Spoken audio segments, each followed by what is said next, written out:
They're the unsolved true crime mysteries that have captivated the world with twists and turns that seem right out of a movie.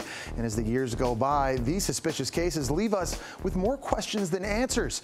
And joining us now to help unravel these unsolved mysteries is legal analyst Emily Compagno. So Emily, we'll start with the mysterious death of 32-year-old Rebecca Zahow, the girlfriend of pharmaceutical tycoon Jonah Shacknai, who was found hanging from a balcony at Jonah's historic Spreckles mansion in 2011. Her death was ruled a suicide, but her family believes she was murdered, and now 7 years later, they filed a wrongful death suit in civil court against Jonah's brother, Adam Shacknai. So, Emily, what makes Rebecca's death so suspicious, in your opinion, and why is her family pointing the finger at Adam right now? Right now, the state of the body when it was found was truly suspicious. Remember, it was ruled a suicide, and yet she was found naked, gagged, and bound by nautical knots. On the wall of the bedroom was scrawled the phrase, "He saved her, will she save him?" Now, just 2 days prior, the 6-year-old child of her then boyfriend fell over the balcony while in her care and died. So investigators maintain she committed suicide because she was so distraught, but her family maintains she was incredibly religious and would never have committed suicide.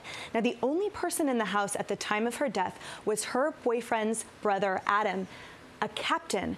He's the only one that would know nautical knots, and it was he who found her and called 911. Okay, so there's a lot of different moving parts here. What can you tell us about the ongoing lawsuit? Her family maintains that there's new evidence that prove that she was sexually assaulted before being hung from the balcony. They also maintain that they have the knife that she used to try to cut herself away before eventually dying. The courts recently ruled in favor of Rebecca Zahow's family. Where does that leave Adam Shacknai? Can he be criminally charged at this point? Absolutely, because originally it was ruled a suicide, right? There were no criminal charges brought. So because of this new evidence that the family has brought forward, the DA can absolutely charge him. Okay, let's now talk about this next mystery. 5-month-old baby Sabrina Eisenberg vanished from her crib in the middle of the night more than 20 years ago. And at first, authorities pointed the finger squarely at her parents, Steve and Marlene. As a criminal attorney, you think there were mistakes maybe made in this investigation when you go back and look at it?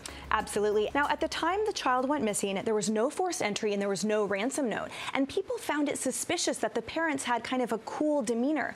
So the parents maintained that because the focus was shifted on them rather than the missing baby, that the FBI ignored tips or failed to explore tips at the time that would have led to the child's recovery. Now, the authorities maintained their interest into the parents and ended up wiretapping the home and charging the parents with perjury and conspiracy. Now, the tapes that they recovered from the home were ultimately deemed inaudible, and the judge, upon argument by the parents that the FBI was wrongly prosecuting and wrongly charging them, threw the entire case out. And the parents ultimately brought suit against authorities, winning a $1.5 million judgment. Well, certainly we'll continue to follow these intriguing mysteries until they're solved.